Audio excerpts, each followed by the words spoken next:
ચાલો આજે આપણે ભાવનગર જિલ્લાના એક નાનકડા ગામ સરતાનપરની મુલાકાત લઈએ.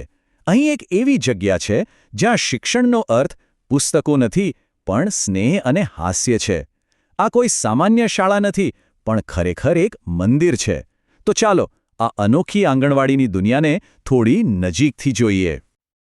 આ જગ્યા માટે બસ આટલું જ કહેવું પૂરતું છે. એક સુંદર અને હંમેશા ખુશનુમા આંગણવાડી.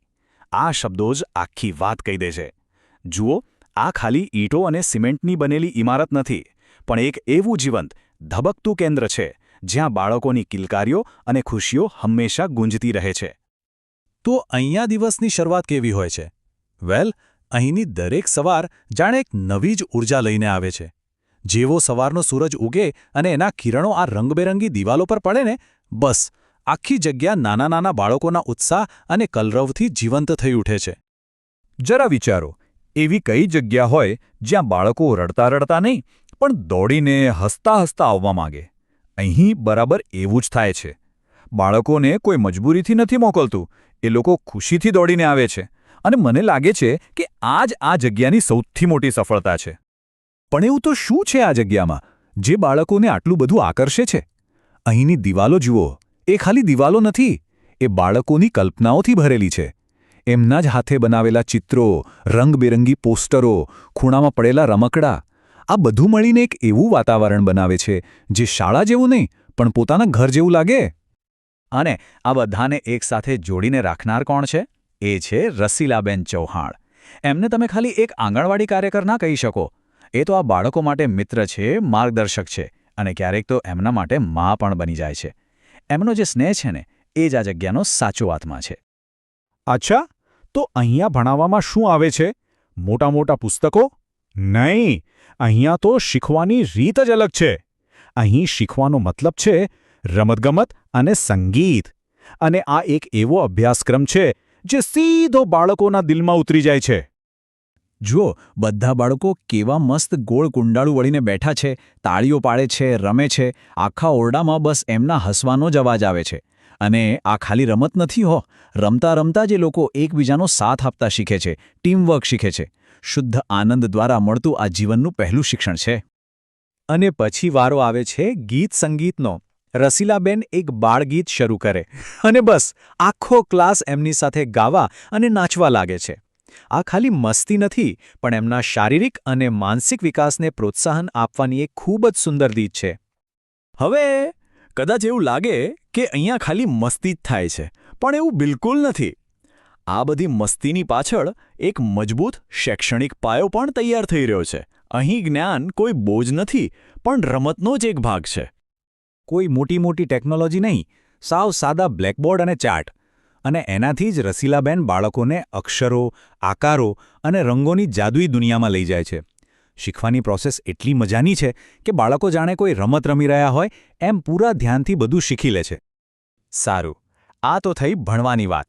પણ શીખવા માટે તન અને મન બંને સ્વસ્થ હોવા જરૂરી છે, ખરું ને? એટલે જ આ આંગણવાડીમાં બાળકોના શારીરિક વિકાસ પર પણ એટલું જ ધ્યાન અપાય છે. તો દરરોજ અહીંયા બાળકો માટે ગરમાગરમ પૌષ્ટિક જમવાનું બને છે. ક્યારેક ખીચડી તો ક્યારેક દાળ ભાત કે પછી મીઠો શીરો.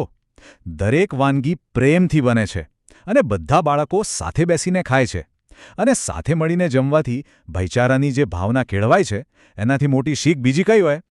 અહીંયા શિક્ષણ ખાલી અક્ષરો અને આકારો પૂરતું સીમિત નથી. અહીંયા તો બાળકોને નાનપણથી જ આપણી સંસ્કૃતિ અને પરંપરાઓ સાથે પણ જોડવામાં આવે છે. જેમ કે દિવાળી હોય તો આખી આંગણવાડી દીવડાઓની રોશનીથી ઝગમગી ઉઠે છે. બાળકો સાથે મળીને આ તહેવાર ઉજવે છે અને એનું મહત્ત્વ સમજે છે. પછી આવે ઉત્તરાયણ અને આકાશમાં રંગબેરંગી પતંગોની સાથે જાણે બાળકોની ખુશીઓ અને સપનાઓ પણ ઉડવા લાગે છે. અને જન્માષ્ટમીમાં તો પૂછવું જ શું! આખી આંગણવાડી ગોકુળ બની જાય. મટકી ફોડ હોય, રાસ ગરબા હોય, બસ ચારે બાજુ આનંદ જ આનંદ. આ જ રીતે તો બાળકો આપણા મૂળ સાથે જોડાયેલા રહે છે. તો આમ દિવસ પૂરો થાય છે, પણ શું અહીંયા મળેલા સંસ્કાર અને પ્રેમ પણ પૂરા થઈ જાય છે? ના, એ તો બાળકોની સાથે જીવનભર રહે છે.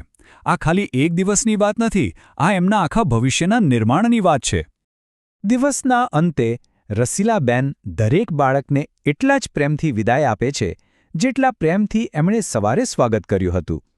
આ રોજનું ચક્ર છે જે રસીલાબેન અને બાળકો વચ્ચેના સંબંધને વધુને વધુ મજબૂત બનાવે છે. તો આ બધું જોયા પછી એક સવાલ મનમાં આવે છે. આ જગ્યા ખરેખર છે શું?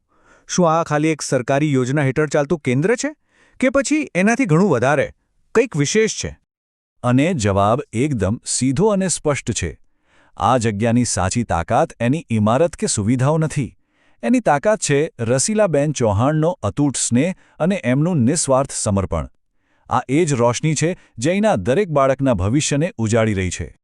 એટલે જ આપણે પૂરા વિશ્વાસ સાથે કહી શકીએ કે સરતાનપર ગામની આ આંગણવાડી માત્ર શીખવાની જગ્યા નથી, પરંતુ પ્રેમ, સંસ્કાર અને ખુશીઓનું ઘર છે. એક એવું સાચું ઘર જે આવનારી પેઢીના ભવિષ્યનું નિર્માણ કરી રહ્યું છે. અને આ જ આનું સાચું મહત્વ છે. રસીલાબેન ચૌહાણની આ યુટ્યુબ ચેનલને સબસ્ક્રાઇબ કરો.